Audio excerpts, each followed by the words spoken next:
중공군의 4차 공세.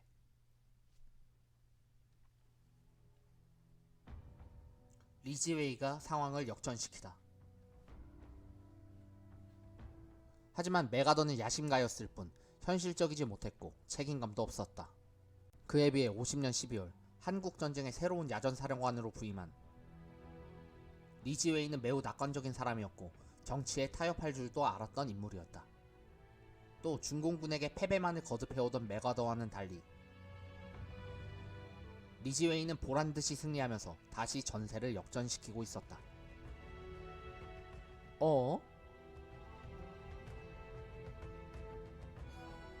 때문에 메가더는 꿀먹은 벙어리가 될 수밖에 없었다. 뭐야, 병력 추가 파병 없이도 원자폭탄 없이도 리지웨이는 잘만 해내고 있잖아. 과연 어떠했길래 그런가? 사실 리지웨이의 승전보에는 행운이 겹쳤다. 중공군은 공세를 거듭한 끝에 1월 중순 충청북도 금강유역까지 밀고 내려왔다. 심지어 경상도 안동까지 출몰을 했었지. 하지만 1월 말 전선의 모든 중공군들이 갑작스레 후퇴를 하고 있었다. 왜 그랬던 것일까? 여기서 더 치고 들어갔으면 금강을 교두보로 견고한 전선을 구축할 수 있었다. 그렇게 보자면 분명 중공군의 패착이었다. 하지만 중공군도 어쩔 수 없었다. 혹한과 굶주림으로 당시 중공군 병사의 상황은 처참함 그 자체였다. 당시 미국이 상황을 제대로 몰라서 그렇지. 때리면 곧 부서져버릴 피골상적 동태가 된 중공군들을 상대로 제대로 한 방 먹이는 날에는 중공군은 그야말로 대량 참살로 치달을 수밖에 없었던 것이다. 울리 사람 모두 지쳤다 해.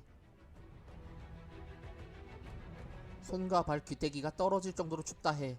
배가죽이 달라붙을 정도로 배고프다 해.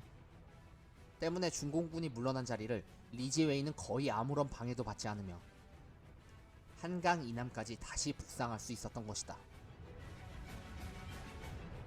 내친 김에 서울이나 되찾자. 중공군의 4차 공세 지평리 전투. 중공군은 후방으로 후퇴하면서 3주간의 휴식을 취할 수 있었다. 부상자들을 후송하고 병력을 충원하고 굶주린 병사들에게는 배를 채우고 따뜻한 누비소못으로 갈아입혔다. 당시 중국에서는 전방의 구호품 보내기 운동이 대대적으로 행해지고 있어서 여인네들은 손수 누비소못을 만들고 있었다. 그렇게 전열을 추스른 중공군은 2월 중순경 다시 한번 대대적인 공세를 감행했다. 이번에도 30만 명이 넘는 대규모 병력이었다. 또다시 꽹가리가 울리고 징을 쳤다. 이에 놀란 유엔군과 국군은 살짝 전선을 뒤로 후퇴했다. 이때 전투가 집중된 곳은 전선의 중앙인 지금의 경기도 양평 지역이었다. 이곳에는 국군 2개 사단이 주둔하고 있었는데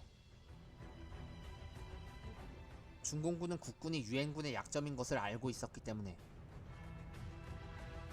약한 부분부터 공략해 전선을 두 동강이 낸다는 계획을 가지고 있었다.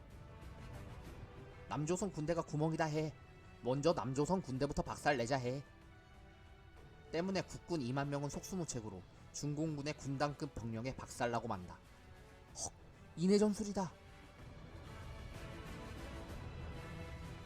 국군만 먼저 골라서 치는 작전은 한국전쟁이 끝날 때까지 나타나는 중공군의 수법이야. 이때 리지웨이는 중공군에게 미군의 엄청난 화력을 선사하고 싶었다. 달아나는 국군을 쫓아 신나게 추격하는 중공군을 잘만 하면 함정에 빠뜨릴 수 있었을 것 같았다. 그리하여 국군의 후방을 지키고 있던 지평리 부근에 프랑스군 500명을 포함한 미군 5600명에게 이런 명령을 내렸다. 니들은 철수하지 말고 자리를 지킬 것. 사실 지평리의 미군 부대는 혹시나 하는 생각에 미리 참호를 파고 바리케이트를 치고 있었다. 이런 까닭에 나름 견고한 방어진지가 구축되어 있었다. 그리고 리지웨이는 이걸 중공군에게 미끼로 던지고 싶었던 것이다. 그랬는데 정말로 중공군 5만 명이 덜컥 걸려들었다.